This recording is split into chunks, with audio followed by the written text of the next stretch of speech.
राधे राधे। मेरा नाम है निकिता शर्मा और आप सभी का स्वागत है श्रीमद् भागवत गीता की इस श्रृंखला में। पिछले श्लोकों में हमने समझा कि किस प्रकार अर्जुन कहते हैं कि हे हजार बाजुओं वाले, यद्यपि आप समस्त सृष्टि के अवतार हैं, मैं आपको अपने चतुर्भुज रूप में देखना चाहता हूँ, जो गदा और चक्र धारण करते हैं और मुकुट धारण करते हैं। चलिए आज बढ़ते हैं अगले श्लोकों की ओर।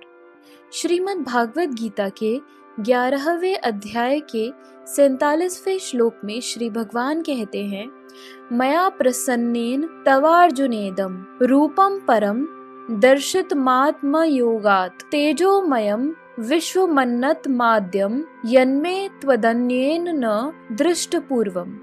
अर्थात भगवान ने कहा, हे अर्जुन, मैंने प्रसन्न होकर अपनी अंतरंगा शक्ति के बल पर तुम्हें इस संसार में अपने इस परम विश्वरूप का दर्शन कराया है।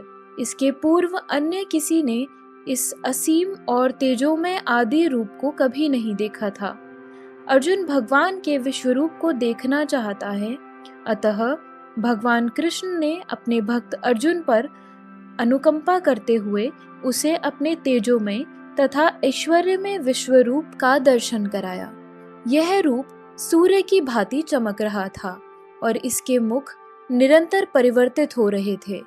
कृष्ण ने यह रूप अर्जुन की इच्छा को शांत करने के लिए ही दिखलाया। यह रूप कृष्ण की उस अंतरंगा शक्ति द्वारा प्रकट हुआ जो मानव कल्पना से परे है। अर्जुन से पूर्व भगवान के इस विश्वरूप का किसी ने दर्शन नहीं किया था, किंतु जब अर्जुन को यह रूप दिखाया गया तो स्वर्ग लोक तथा अन्य लोकों के भक्त भी इसे देख सके। उन्होंने इस रूप को पहले नहीं देखा था, केवल अर्जुन के कारण वे इसे देख पा रहे थे। दूसरे शब्दों में, कृष्ण की कृपा से भगवान के सारे शिष्य भक्त उस विश्व रूप का दर्शन कर सके जिसे अर्जुन देख रहा था। किसी ने टीका की है कि जब कृष्ण संधि का प्रस्ताव लेकर दुर्योधन के पास गए थे तो उसे भी इसी रूप का दर्शन कराया गया था।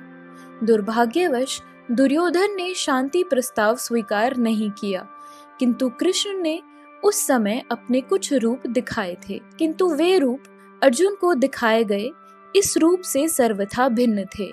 यह स्पष्ट कहा गया है कि इस रूप को पहले किसी ने भी नहीं देखा था।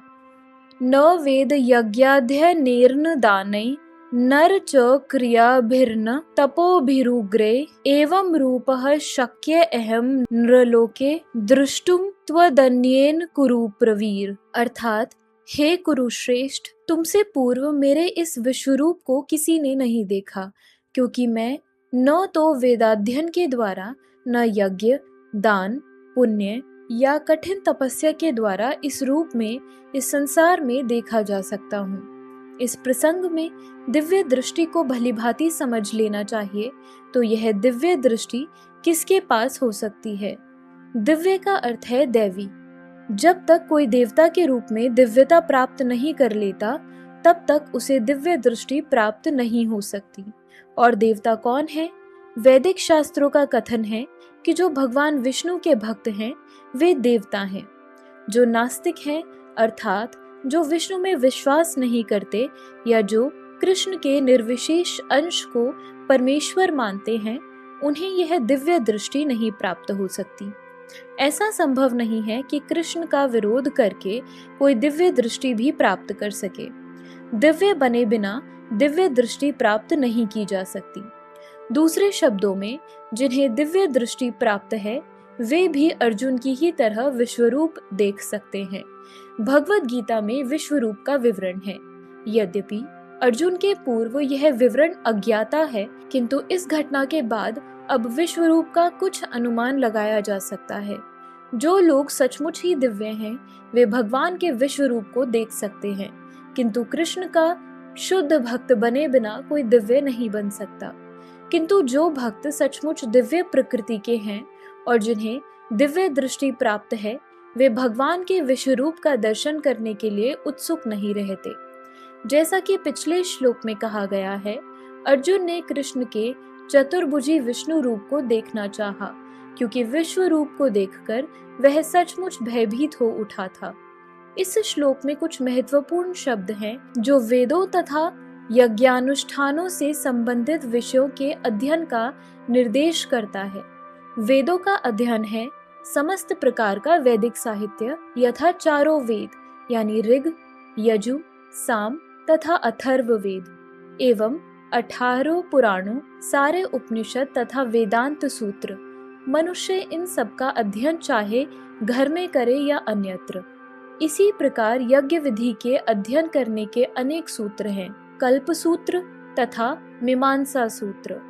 दानहि शब्द सुपात्र को दान देने के अर्थ में आया है, जैसा वे लोग जो भगवान की दिव्य प्रेमा भक्ति में लगे रहते हैं, यथा ब्राह्मण तथा वैष्णव। इसी प्रकार क्रिया भी ही शब्द अग्निहोत्र के लिए है और विभिन्न वर्णों के कर्मों का सूचक है।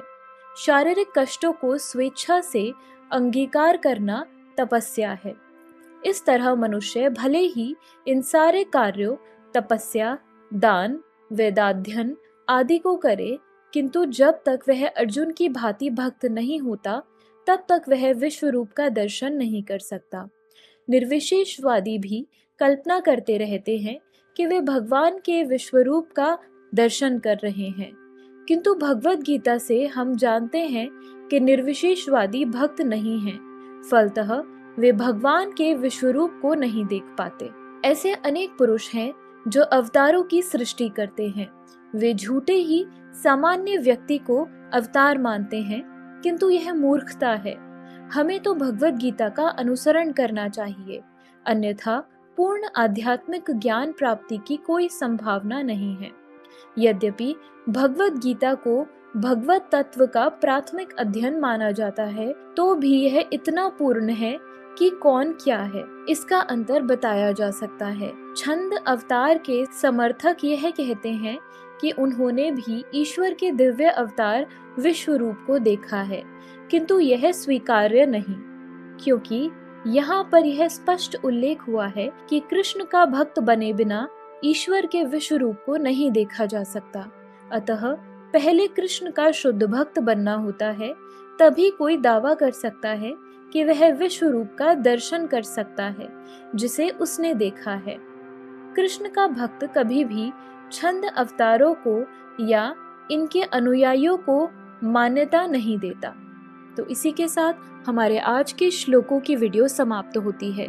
अगर आप सभी लोग श्रीमद् भागवत गीता की इस श्रृंखला में हमारे साथ हैं, तो हमें अपने विचार कमेंट सेक्शन में जरूर बताएं और इस वीडियो को अपने परिवारजनों और मित्रगणों के साथ जरूर शेयर करें, ताकि उनके जीवन में भी इस सुंदर ज्ञान के आगमन के कारण कोई बदलाव हो सके। तो चलिए मिलते हैं अब अगले श्लोकों के साथ एक नई वीडियो में।